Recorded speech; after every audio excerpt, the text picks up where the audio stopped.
Hi, I'm Anna Olson, and I'm so glad you're here at Oh Yum. If you've subscribed to this YouTube channel, then you know you're part of a wonderful community of avid cooks and food lovers. So I know you're ready to learn something new. How does Cinderella pumpkin pie sound? And I've given it that name because it's like a fairy godmother waved a wand over a pumpkin pie and it's more than doubled in size. What I have is a chocolate crust with a pumpkin spice cheesecake layer and then a full pumpkin pie layer right on top. That means one recipe can feed over 16 people. So it's perfect as a dessert for a holiday meal when you've got a big crowd coming over. Let me jump right into the crust. It's a chocolate crumb crust. I love the combination of pumpkin and chocolate together. I want to layer in the spices with every component of this dish. So I've got some cinnamon here, just half a teaspoon, and 2 tablespoons of brown sugar that really helps make the crust nice and crunchy. And I'm stirring that first into just some finely ground chocolate cookie crumbs. You can grind them yourself, but you can buy them already done like this. That's not cheating. And I've already melted half a cup of unsalted butter. If you know my baking, you know I love baking with unsalted butter because that way I'm in charge of the salt. And I'll just stir this to fully coat the crumbs. If you've never made a pumpkin pie or you're afraid of that pie pastry, this is the recipe to make. That combination of the cinnamon and chocolate's really nice. I have my 9-inch springform pan that is already greased on the bottom and the sides. This crust goes along the bottom and up the sides so it can hold in the dual fillings, where traditionally a cheesecake would only have the crust on the bottom. I find it easiest just to use the back of a spoon to move the crust around. And I press it up the sides first, and then I finish by pressing the remaining into the bottom of the pan. You want to go quite far up the sides. You can always tweak and fiddle with it as you go along. So you can see about half of the crumb went up the sides, and now I just fill in the blanks underneath. Okay. And I just pop this in the oven. It's preheated to 350 and I bake it for 10 minutes. You won't see any change at all. It really just sets the crust. Look at all this goodness in here. My chocolate crust is now out of the oven and cooled so I can make the cheesecake layer, the pumpkin base for this spectacular dessert. You know what I love about this recipe is, although it's elaborate, it's fancy, and it makes you look like the belle of the ball when you make it, you don't need complicated equipment. You do need the pan, but a couple of bowls and a spatula, maybe a whisk, and you are good to go. I have a package of cream cheese here. I softened it to room temperature. And because this isn't a full cheesecake recipe that fills the pan, that's why it's easy enough to do by hand. So the first thing I want to do is soften the cream cheese just by creaming it within the bowl. And then I've got my 1/3 of a cup of sugar. Don't worry about writing down the measurements to this recipe because you'll see the full recipe in the description below. I add the sugar a little bit at a time. That way, as you're blending and pressing the cream cheese along the side of the bowl, you're smoothing it out. The sugar dissolves and then you won't have any lumps in your cheesecake. So now I'll crack in a single egg. And just a little inside tip, a common cheesecake ratio is 1 egg for every brick or 250 grams of cream cheese. You know, if you're getting creative and creating your own cheesecake recipe. I'll switch to a whisk now.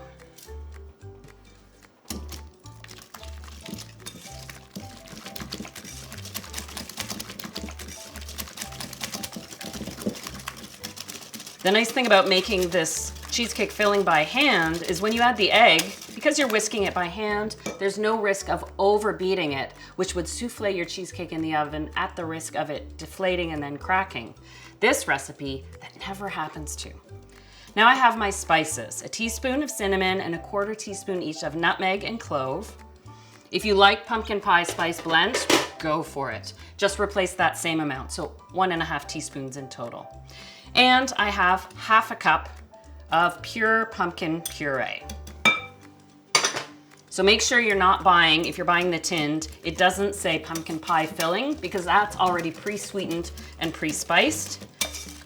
You can also buy your own pie pumpkins, roast them, scoop them out, puree them, pack them away, and then you have your own on hand. Okay, so now this cheesecake layer will get scraped into my pan. So I'll just scrape this into my pan. It's quite fluid, so it will find where it belongs. You don't have to worry about leveling it too much because it will melt and level out with the heat of the oven. But I'll give it a little spread there. And then I pop this back in a 350 oven. If you've made cheesecakes before, then you're looking at me saying, Anna, 350 is too hot for cheesecake. But this is only gonna be in for half an hour. Then I have to put the pumpkin pie layer. So we really need that heat of the oven. I'll let this go for 30 minutes and see you in a bit.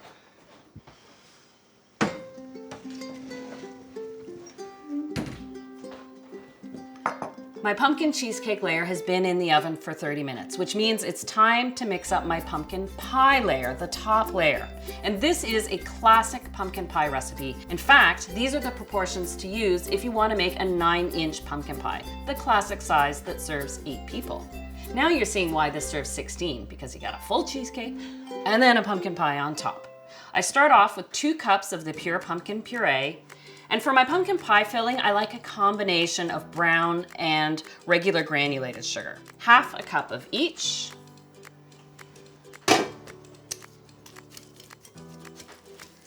And I whisk this in to let the sugar dissolve into the pumpkin a little bit.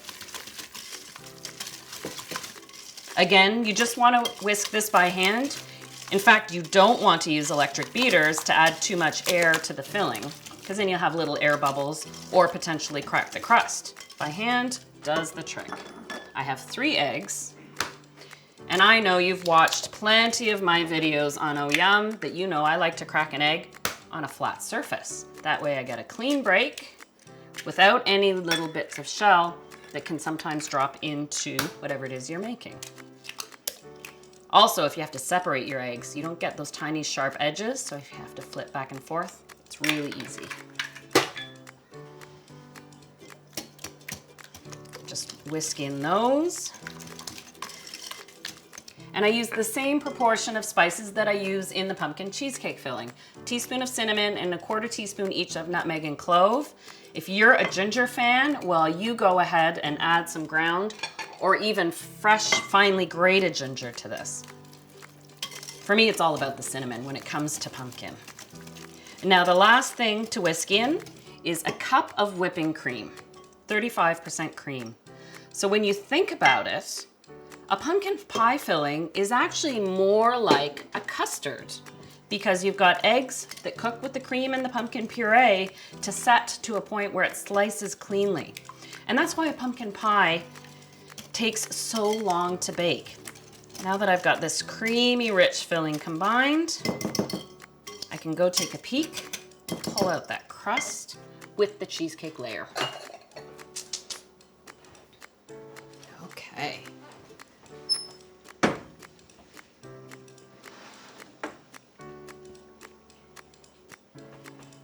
Here we go. So you can see that the cheesecake layer is pretty set. You want to make sure it has a relatively still surface to it, that there's no jiggle to it, because when you pour the cool filling on top of this warm cheesecake layer, you don't want to force, because it is still soft, the cheesecake to move. So we're going to be very gentle about it. In fact, I find it easier to transfer this to a pitcher to pour it in carefully. Just carefully pour it on top of your cheesecake layer. Not from too high up so that gravity doesn't force the cheesecake bottom to go anywhere. And you'll see how it comes right up to the top of the pan. Remember, this is a full pumpkin pie recipe going on top of this cheesecake crust, which is why it takes an additional 50 to 60 minutes to bake. You can tell your filling is done because there'll be a circle about 4 inches across in the center that will still have a little glossiness to it and a little bit of jiggle. That's the point when you want to pull it from the oven, because the carryover cooking, the heat from the pumpkin pie filling and the cheesecake underneath will finish cooking that last little bit, and you won't have a cheesecake that has even a hint of a crack.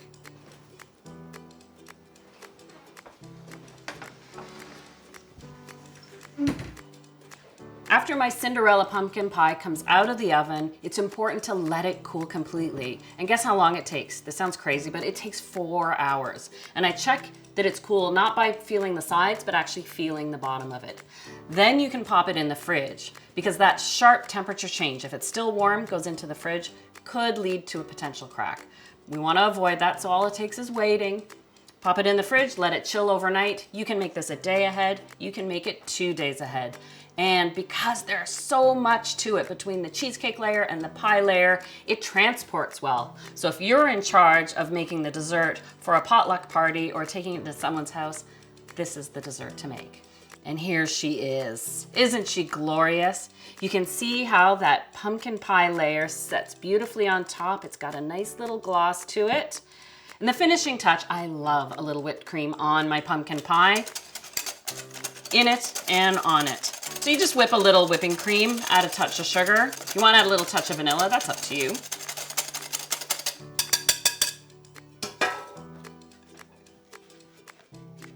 And we'll just keep this beautifully simple, dollop it right in the center.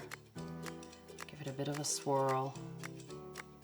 Just to tie in the chocolate that's in the crust, I'm gonna put some chocolate shavings on top. So I've got a block of bittersweet chocolate, and just use a vegetable peeler.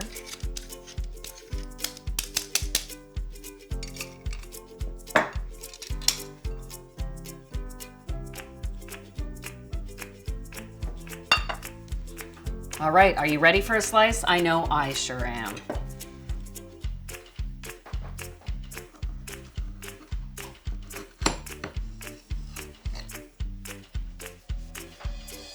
I like to wipe off my knife blade after each cut. That way you get nice, clean cuts.